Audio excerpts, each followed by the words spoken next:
Bonjour ou bonsoir, selon l'heure à laquelle vous nous regardez. Je suis votre chroniqueur audio et animateur de podcast à l'ODJ Média. Je suis chargé de vous lire aujourd'hui, avec une fidélité totale et absolue, la chronique de Mamoun Acharki.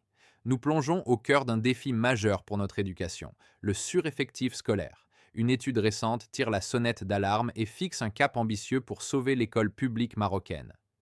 Alors que le Maroc investit massivement pour refonder son école publique, une nouvelle étude vient mettre le doigt sur une plaie béante du système, le sureffectif. Menée par les chercheurs Younes Lagdiri et Nawal Ouazani Touhami, cette analyse scientifique démontre que la réussite de la réforme éducative bute mécaniquement sur la densité des classes. Avec un objectif optimal fixé à 23 élèves contre une réalité dépassant souvent les 36, le défi logistique et humain s'annonce colossal.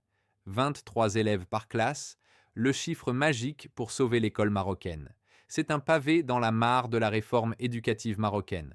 Au moment où le ministère de tutelle multiplie les initiatives pour rehausser le niveau des élèves et valoriser le corps enseignant, une étude rigoureuse signée par les chercheurs Younes Lagdiri et Nawal Ouadzani Touhami remet la question des infrastructures et des ressources humaines au centre du débat.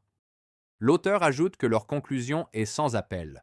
La taille des classes est l'un des déterminants majeurs de la réussite scolaire et le seuil de performance optimal se situe à 23 élèves par classe.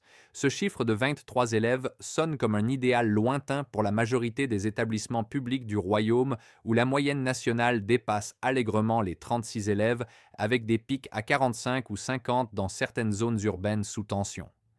L'étude met en lumière les mécanismes pervers du sureffectif. Réduction du temps d'attention individualisé accordé par l'enseignant, difficulté de gestion de la discipline, impossibilité de mettre en œuvre des pédagogies actives et augmentation du stress tant pour les élèves que pour les professeurs.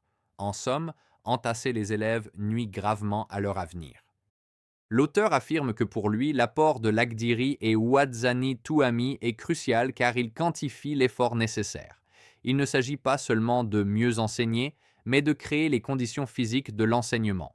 Pour atteindre ce ratio de 23 élèves, le Maroc devrait engager un chantier titanesque de construction de nouvelles salles de classe et, surtout, de recrutement massif d'enseignants qualifiés. C'est une équation budgétaire complexe pour l'État qui consacre déjà une part importante de son produit intérieur brut à l'éducation. Cependant, l'étude suggère que sans cet investissement structurel, les réformes qualitatives, comme les nouveaux programmes ou la formation continue, risquent d'avoir un impact limité. L'auteur conclut en rappelant que si l'enseignant passe la moitié de son heure de cours à faire le silence, ou s'il ne peut jamais corriger les devoirs de manière détaillée faute de temps, la qualité restera un vœu pieux. Cette recherche appelle donc les décideurs à une prise de conscience. La modernisation de l'école marocaine passe inévitablement par une dédensification des classes. Sans une action vigoureuse sur le nombre d'élèves par salle, les ambitions de la réforme nationale pourraient se heurter durablement à la réalité physique des salles de classe, empêchant ainsi l'émergence d'une école de l'excellence et de l'équité pour tous les jeunes Marocains. C'est sur cette analyse nécessaire pour l'avenir de nos enfants que s'achève notre lecture d'aujourd'hui.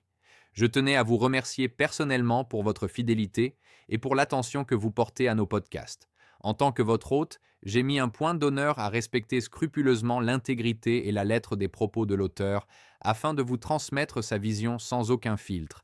Restez à l'affût, car nous nous retrouverons très prochainement pour une nouvelle chronique, où nous continuerons d'explorer ensemble les enjeux fondamentaux de notre société. D'ici là, cultivez votre esprit critique et restez connectés sur les plateformes de l'ODJ Média. Prenez soin de vous et à très vite.